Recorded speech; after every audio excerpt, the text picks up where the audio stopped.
नमस्कार मंडळी, मी प्रतीक्षा पुन्हा एकदा आपल्या सर्वांचं आपल्या लंबोदर किचनमध्ये खूप खूप खूप मनापासून स्वागत। तर आता दिवाळी आहे आणि आपण दिवाळी विशेष रेसिपीज पाहतोय। त्यातलीच एक रेसिपी म्हणजे शेव लाडू। तर शेव लाडू म्हटलं की अगदी लहानांपासून मोठ्यांपर्यंत सगळ्यांनाच आवडतात, पण ते बनवताना मात्र आपली धांदल उडते, पाक बिघडतो किंवा लाडू अगदी कडक कडक बनतात। त्यामुळे वजनी आणि वाटी हे दोन्ही प्रमाण घेऊन अगदी सोप्या पद्धतीने पाक कसा ओळखायचा हे या व्हिडिओमध्ये सांगितले आहे। त्यासाठी हा व्हिडिओ शेवटपर्यंत पाहत राहा। तर चला तर मग आता वेळ न घालवता आपण आजच्या रेसिपीला सुरुवात करूया। तर इथे आपण अर्धा किलोचे शेव लाडू बनवते, त्यासाठी इथे मी अर्धा किलो बेसन घेतले। तर या वाटीने मी हे बेसन मोजून घेतलं तर 4.5 वाट्या इतके हे बेसन होतं। तर वाटीचं प्रमाण आपल्याला एकच ठेवायचं शेवटपर्यंत। तर बेसन आपल्याला अशा खोलगट पातेल्यामध्ये घ्यायचं आहे, जेणेकरून जेव्हा आपण याचं बॅटर बनवू तेव्हा अगदी व्यवस्थित आपल्याला मिक्स करता येईल। तर इथे मी पाव चमचा मीठ घालते, त्याचबरोबर 2 छोटे चमचे तेल घातल्यामुळे काय होतं, जी आपली शेव आहे ती अगदी मऊसूद होते। तर हे आपण मिक्स करून घेऊ आणि अगदी थोडंसं पाणी घालत यामध्ये आपल्याला याचं जास्त घट्ट नाही आणि जास्त पातळ नाही, जसं आपण भज्यासाठी पीठ मळतो ना अगदी तसंच आपल्याला हे मळून घ्यायचं आहे। पण इथे एक गोष्ट आपण लक्षात ठेवायची, बेसन जेव्हा आपण चांगलं फेटतो त्यावेळी त्यामध्ये एकही गुठळी राहता कामा नये, नाहीतर आपली जी शेव आहे ती व्यवस्थित पडत नाही। तर इथे मी एक 10 ते 15 मिनटं चांगलं बेसन फेटून घेतले आणि यामधल्या सगळ्या गुठळ्या फोडून घेतल्यात। तर इथे आपलं बेसनचं जे बॅटर आहे ते तयार आहे। आता आपण हे साच्यामध्ये घालू। तर जी आपल्याकडे मीडियमवाली जी चकती असते शेवची ती इथे मी वापरते, जास्त बारीकवाली नाही वापरायची। तर आता आपण याची शेव पाडून घेऊ। तर इथे मी लो टू मीडियम गॅसवरती तेल गरम करण्यासाठी ठेवलेलं, यामध्ये आपण ही शेव घालू। शेव घालताना आपल्याला गॅसची फ्लेम अगदी मीडियम टू हाय ठेवायची। तर इथे आणखी एक गोष्ट म्हणजे शेव आपल्याला जास्त कडक नाही काढायची, अगदी मऊ आपल्याला ही शेव काढायची, जास्त कच्चीही नाही, भाजायची आहे पण मऊ काढायची शेव, तरच आपले जे लाडू आहेत ते मऊ होतात। तर फक्त एक अर्धा ते 1 मिनिट लागतो शेव भाजण्यासाठी। तर तुम्ही बघू शकता अगदी व्यवस्थित शेव पडलेली आहे। गॅस अगदी मीडियम ठेवायचा। तर इथे आपली शेव भाजून तयार आहे आणि हे आपण बाजूला काढून घेऊ। तर तुम्ही बघू शकता जास्त कडक नाही भाजले मी, अगदी लवते, हे लवचिक आहे। तर आता आपण हे एका पाटीमध्ये किंवा डब्यामध्ये काढून घ्यायची आणि त्यावरती झाकण ठेवून द्यायचं, जेणेकरून शेव मऊ राहील। आणि याच पद्धतीने आपण बाकीची शेव ही पाडून घेऊ। तर अगदी परफेक्ट प्रमाण घेऊन जर तुम्ही शेवचे लाडू बनवले तर तुमचे लाडू कधीही बिघडणार नाही आणि तुम्ही सारखी हीच पद्धत वापराल शेव लाडू बनवताना। काही अशा गोष्टी असतात जे कायम लक्षात ठेवल्या पाहिजेत, म्हणजे शेवचे लाडू बनवताना शेव मात्र आपल्याला मऊ काढायचे आणि पाक बनवतानाही काही गोष्टी आपण लक्षात ठेवायच्या, त्यामुळे आपले शेव लाडू कधीही बिघडणार नाहीत। तर इथे आपली सगळी शेव तळून तयार आहे आणि मी एका पाटीमध्ये ठेवलेली आणि त्यावरती जसजसं आपण शेव काढून पाटीमध्ये ठेवू त्यावेळी मी झाकण लावून यावरती ठेवलेलं, जेणेकरून शेव कडक होणार नाही।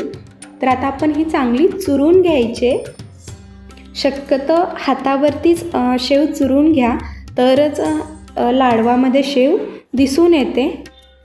जर तुम्ही ही मिक्सरमध्ये बारीक केलं तर ते अगदी दामट्याचे लाडू बनतील, त्यामुळे शक्यतो वेळ लागतो, पण हाताने चुरून घ्या।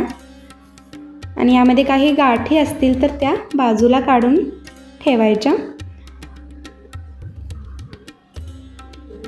तर अगदी मऊ शेव आहे, त्यामुळे जास्त वेळ लागणार नाही. तर इथे मी जी शेव आहे ती चांगली चुरून घेतले. एक 10 ते 15 मिनटं लागले मला ही शेव चुरून घ्यायला. तर अशा प्रकारे तुम्ही बघू शकता अगदी बारीक इथे शेव मी चुरून घेतले. तर जर तुम्ही आत्ता लाडू करणार नसाल तर यावरती अगदी झाकण ठेवून अशीच तुम्ही तास 2 तास जरी ठेवली तर शेव अगदी मऊ राहते. तर यावरती मी झाकण ठेवून घेते आणि आता आपण पाकाची तयारी करू.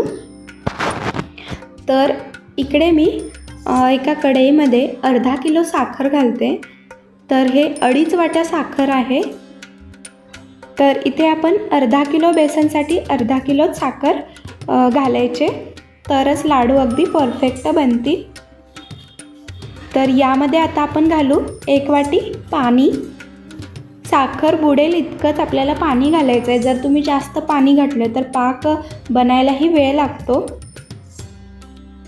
तर हे बघा साखर इथे पूर्णपणे बुडली गेले.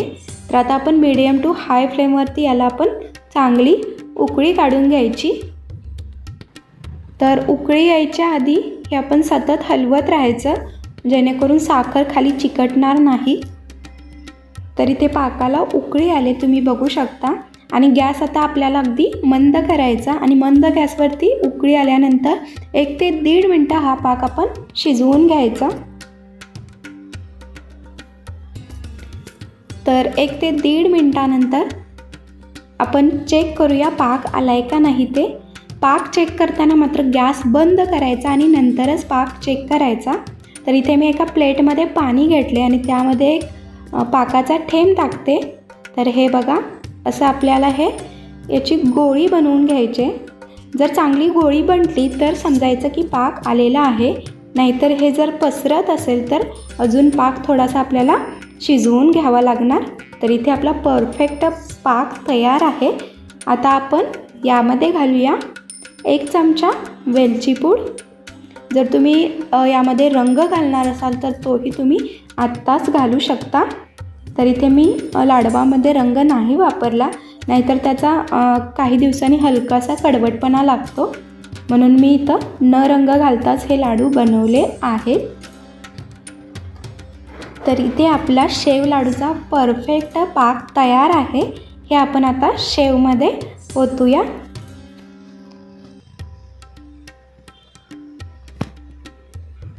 तर इथे मी शेवमध्ये पाक टाकून घेतला आहे. तर आता यामध्ये घालू आपण काजू बदामाचे तुकडे. तुमच्याकडे जे कोणते ड्रायफ्रूट्स आहे ते तुम्ही यामध्ये घालू शकता. आणि हे आपण चांगलं एक 3 ते 4 मिनटं मिक्स करून घेणार आहोत. तुम्ही बघू शकता इथे सुरुवातीला हे पातळ दिसते, पण जसजसं हे थंड होत जाईल तसतसं शेवमध्ये पाक मुरतो आणि हे घट्टसर होतं. तर इथे मी व्यवस्थित मिक्स करून घेतले. आता आपण ह्यावरती झाकण ठेवून एक अर्धा ते 1 तास आपण हे असंच ठेवायचं. तुम्हाला जेवढा वेळ तुम्ही पाहिजे तेवढं हे ठेवू शकता. तर इथे मी अर्धा ते पाऊण तास हे मिश्रण असंच ठेवलेलं. तुम्ही बघू शकता पहिलं जसं आपण जेव्हा पाक टाकला तेव्हा हे मिश्रण कसं होतं आणि आता अगदी छानपैकी पाक जो आहे तो शेवमध्ये मुरला गेला आहे. आणि हे शेव जी आहे ती चांगली फुलून आले. तर आता आपण याचे लाडू वळून घेऊया. तर अगदी हलक्या हाताने हे लाडू वळता येतात, जास्त जोरही लावावा लागत नाही. तर अगदी कोणीही वळू शकेल असे हे मऊसूत लाडू आहेत. तुम्ही बघू शकता याचं जे टेक्स्चर, अगदी सहज वळता येतात हे लाडू. तर इथे आपला शेव लाडू तयार आहे. तुम्ही यावरती पिस्ता, काजू, बदामाचे काप लावू शकता. तर आता आपण याच पद्धतीने बाकीचे लाडूही वळून घेऊ. तर याआधीही मी तुम्हाला रव्याचे लाडू कसे करायचे पाकातले तेही दाखवले आहेत.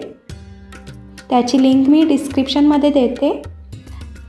तर इथे आपले मऊसूत शेवचे लाडू तयार आहेत. तुम्हाला मी एक उघडून दाखवते. अगदी मऊसूत असा हा लाडू आहे.